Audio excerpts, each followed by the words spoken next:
Pemirsa, Anda masih bersama kami dalam Breaking News Metro TV. Saya masih tersambung bersama Andri Ramdhani, Direktur Meteorologi Publik BMKG, dan juga ada jurnalis senior Metro TV, ada Mas Prihardi di sini.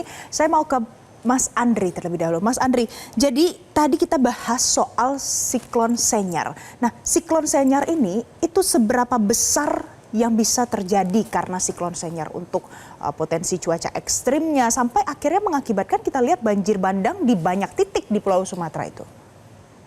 Baik, untuk siklon Senyar ya berdasarkan catatan BMKG, hujan di 3 provinsi yang terjadi ya sangat-sangat ekstrim ya.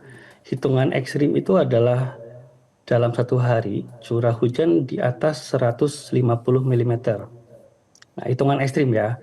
Nah, yang terjadi kemarin sebagai contoh adalah rekor ya di Provinsi Aceh terjadi hujan dengan intensitas 311 mm terjadi di catatannya di wilayah Langsa ya. Lalu kemudian di Sumatera Barat itu sekitar 261 mm per hari di wilayah Lubuk Minturun. Dan di Sumatera Utara rekornya 2-3 hari kemarin adalah 238 mm di wilayah Kecamatan Pakat ya. Artinya ini dampak yang diakibatkan oleh si Senyar ini sangat-sangat ekstrim ya, dan terkonfirmasi dari catatan pengamatan curah hujan BMKG yang jauh di atas ambang batas ekstrim. Baik, Cuaca hariannya. Pak Andri, dari catatan BMKG sejauh ini dengan intensitas sampai dengan 311 mm per hari itu, apakah sudah pernah terjadi bencana sebesar yang terjadi di Sumatera Utara, Aceh, Sumatera Barat, seperti yang kita lihat hari ini, Pak, sebelumnya? Kalau kita lihat catatan rekor curah hujan ekstrim di Indonesia yang terbaru itu memang yang tertinggi masih rekornya di wilayah Bali kemarin, di banjir bandang Bali September ya, kurang lebih sekitar 385 mm, Pak Valen. Lalu juga pernah 2020 di Jakarta juga banjir besar 377 mm. Jadi artinya secara ketinggian ya intensitas mungkin masih di bawah yang tadi saya sempatkan ya. Namun ini kan efek dari Senyar ini kejadian berhari-hari, Mbak Valen. Jadi curah hujan itu berturut-turut 24, 25, 26 bahkan 27 gitu. Karena si pergerakan si siklon Senyar itu sangat lambat dan persisten di wilayah perairan Selat Malaka, sehingga ini yang menyebabkan sangat-sangat masif ya ketika suatu wilayah mengalami hujan yang lebat, sangat lebat, bahkan berhari 3 hari berturut-turut. Nah, apa yang kita lihat saat ini dampaknya sangat-sangat masif. Baik, Demikian. Jadi itu tadi analisa dari Mas Andri, Mas Pri. Jadi kalau sudah terpetakan dengan curah hujan se-ekstrem itu bisa menyebabkan bencana di Indonesia ini. Nah, harusnya dari sebelum-sebelumnya mitigasi bencana itu sudah mulai disiapkan, bukan? Iya, kalau kita bicara soal mitigasi di saat posisinya saat ini sudah tanggap darurat, saya rasa percuma ya. Karena kita memang seharusnya saat ini lebih fokus ke tanggap darurat untuk bagaimana menyelamatkan masyarakat seperti itu. Pada saat-saat sudah tidak ada bencana, kita baru bicara soal mitigasi. Nah, yang terjadi kemudian adalah bagian dari mitigasi yang dilakukan oleh BMKG dengan memberikan early warning system di tanggal 21 November itu sudah jauh lebih cukup sebenarnya. Yang saya mau ulangi lagi adalah bahwa kondisi saat ini adalah bukan kondisi yang normal. Kita bicara soal Senyar, Pak Andri, bahwa Senyar sendiri siklon yang mungkin tiba-tiba ada gitu kan, dan kaget kalau misalkan Indonesia tuh menerima siklon Senyar seperti ini. Biasanya karena dia tidak dekat dengan garis ekuator. Betul, seperti itu. Nah, kedua bahwa Senyar ini kan hanya sebagai faktor trigger. Karena dari kajian risiko hidrometeorologi daerah-daerah di Sumatera Utara, Aceh, dan Sumatera Barat ini kan memang sudah cukup kritis seperti itu kan, sudah beresiko tinggi hidrometeorologinya seperti itu. Jadi ketika kemudian Senyar datang, hujan deras berturut-turut selama 3 hari, itu menjadi pemicunya. Jadi mungkin bukan bermaksud ingin menyelamatkan nama Senyar ya, tapi ini adalah bagian dari proses yang lama. Banjir bandang dengan kayu-kayu gelondongan yang keluar itu bukan proses yang sekejap aja, hanya karena Senyar. Senyar datang hanya men-trigger. Padahal krisis atau resiko hidrometeorologinya sudah ada. Sejak mungkin alih fungsi lahan seperti itu, campur tangan manusia di daerah-daerah aliran sungai, ataupun juga di sekitar sungai-sungai seperti itu. Oke, Mas Pri, kalau juga mau bicara dengan Mas Andri juga saya persilakan.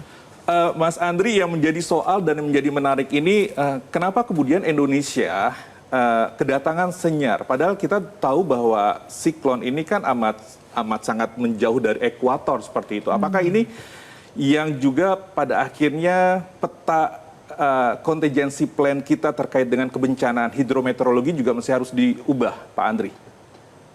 Ya, betul, setuju Mas Priyadi. Jadi bahwasannya kami sampaikan ya, si Senyar ini sangat-sangat tidak biasa ya, karena siklon tropis tumbuh pada lintang rendah atau sekitar ekuator, di sekitar 4,5 derajat lintang utara ya, di kawasan Selat Malaka ini memang secara klimatologis seharusnya tidak mendukung pembentukan siklon tropis.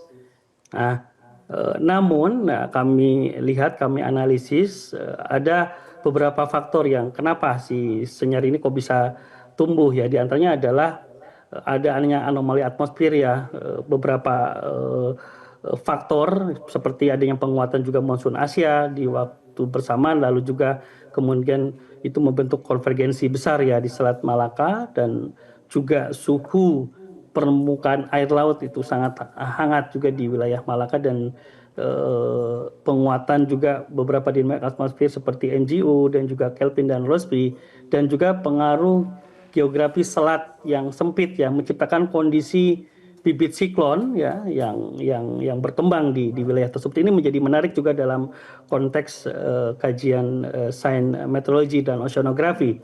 Ini menjadi catatan. Namun sebenarnya kejadian serupa pun pernah terjadi, Mbak Valen, Mas Priyadi. Jadi bahwa pada tahun 2001 terjadi siklon Pamei ya, yang memang tumbuh juga di sekitar perairan Selat Malaka dan melintas ke daratan, tapi itu geraknya cepat dan menuju ke Samudra Hindia.